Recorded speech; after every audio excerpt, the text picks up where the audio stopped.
Hello everyone and welcome back to Let's Play Europa Universalis IV with me, Alfapiomega, Meiou and Taxes and Denmark. So today we start with a good event where our stability has increased back to 0. It makes me very happy, honestly, because it means less unrest, more trade, more everything. Furthermore, we have lowered our corruption to 0, which is awesome, and we are now rooting it out completely for only 2 gold per month. So that leaves us with 7.3 gold every single month. Actually, yeah, 2 is the number that we are going for. So awesome. Next thing that I would like to mention is that we now have enough depot power to get the second idea of exploration. I actually did not read the first one. The rumors of a land beyond the sea. We shall send forth our best men and find this new land. Allows us recruitment of explorers and conquistadors, which can then be sent out to various different places in the world. But overseas exploration, colonial range plus 40%. That's really useful for us. And you can see that we are doing really well because all of our modifiers are negative. So it costs us only 247 diplomatic power because we have the scientific encouragement from the culture ideas. Admirable culture from, wow, level 2. We have an admirable culture. When did we get that? I did not know that. We have a respect. Oh, by the way, we have a respectable court. We actually fallen some time ago, but I did not went around to check what to do to increase it. But I think we might want to. So admirable culture, stability increase in travel lowered, prestige decay lowered, yearly legitimacy increased, and idea cost lowered. Interesting. So exploration ideas advance. Overseas exploration. Setting up colonies in distant lands is a one-way trip.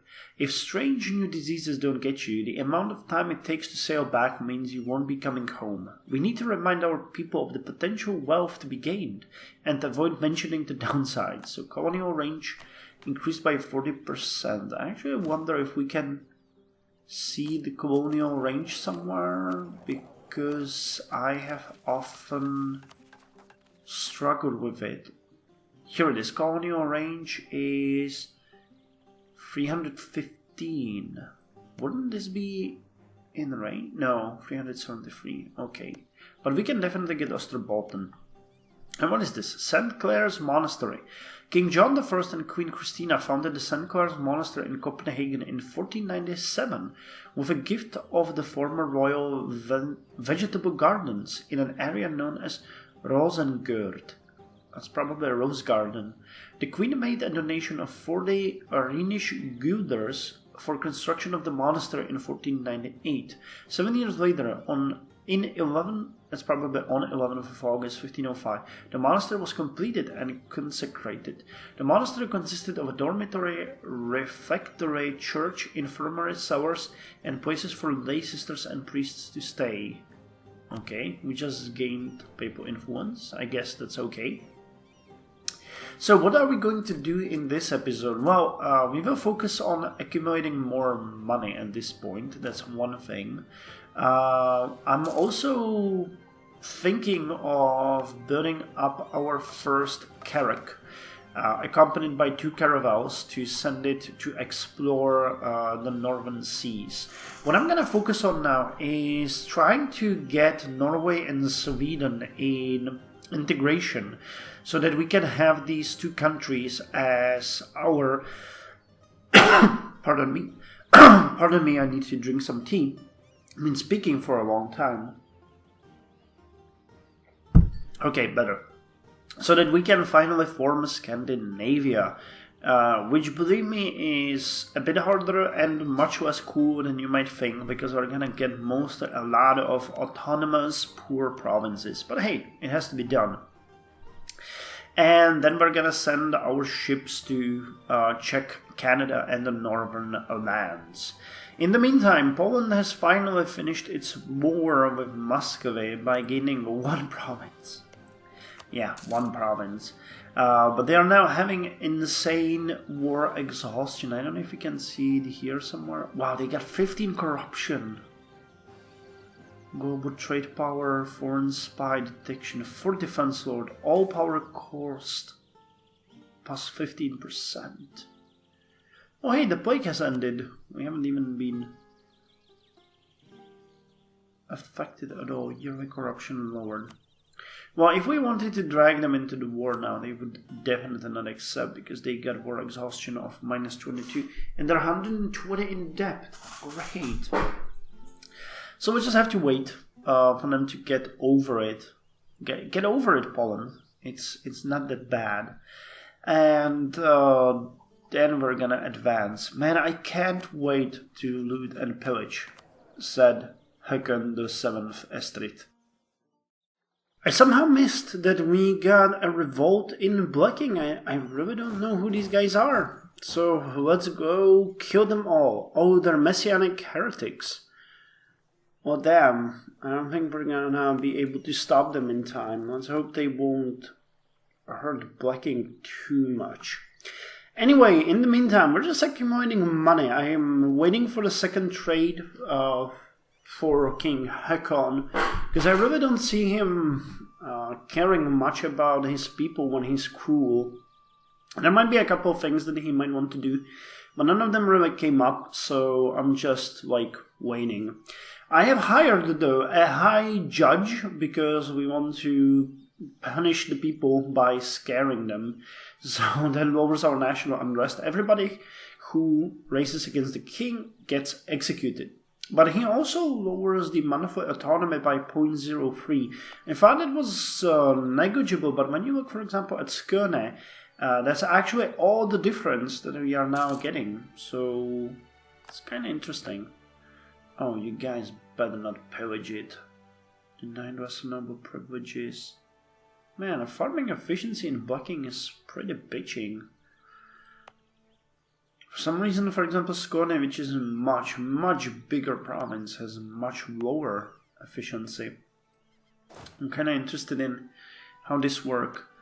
I guess maybe it's connected with the size of the province. On the other hand, the farming efficiency of Ceylon, which is kind of rich, and of our capital is also lower, kind of lowered, so not sure. Okay, let's go kill these guys. We did not really get any extra things. Still can only build 37 ships, which I could if I, had enough sailors. But hey, we're getting 5 per month now, which is pretty good. It's raising steadily. And our manpower is closing its maximum, so that makes me happy. Oh dear Lord, please tell me you're not gonna lose this battle. I know I haven't increased your morale, but Jesus Christ, there's so many of you, and there's so little of them. Okay, so we still lost 359 people in that battle, but that's not that bad.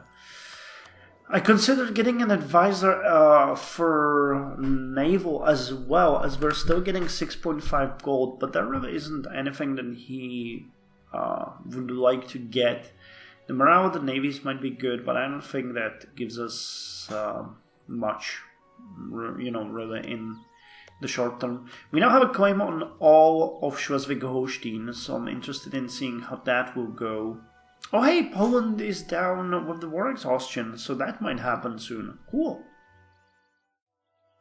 Okay, so we finally got a new idea, which is the exploration idea. We can get the colonial ventures. So let's do that. The colonial ventures will cost us 247 diplomatic power due to our bonuses, and they are truly awesome.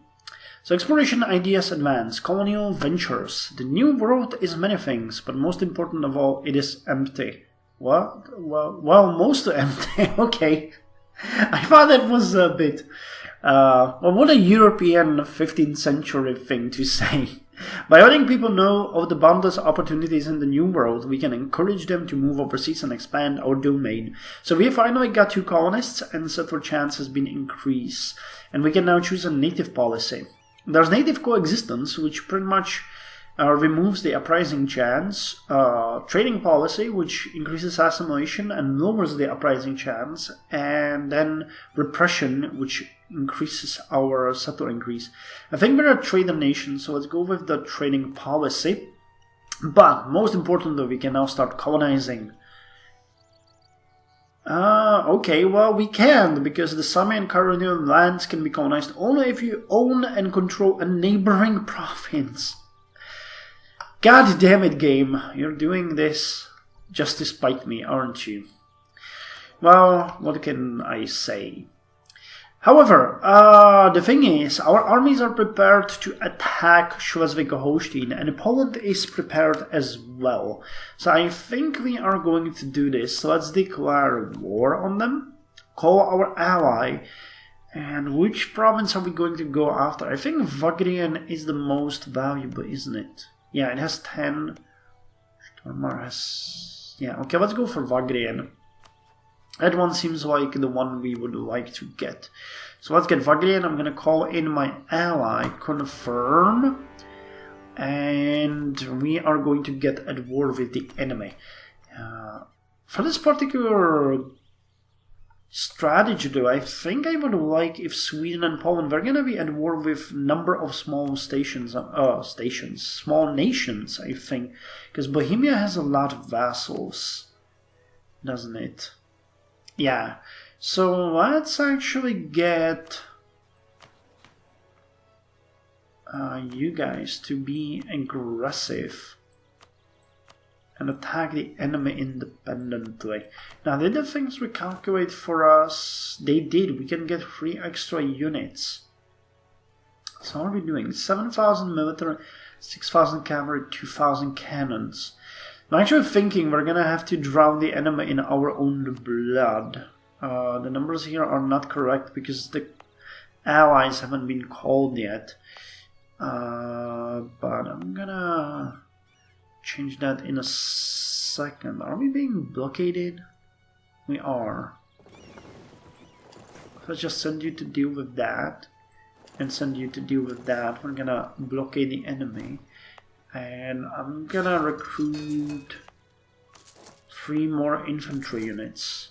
Because I play a different game in my own free time, and I'm having a problem there with the infantry to cavalry ratio, where the cavalry usually don't get as decimated as infantry is, so it's a big issue for me when you start to get the penalties. So, there's not much we can do here. We have the policies ready, the loot pool is ready, everything is ready. So I'm going to end the episode here and start the next one where we invade Schleswig-Holstein and see how the war goes for us. So I'll see you there.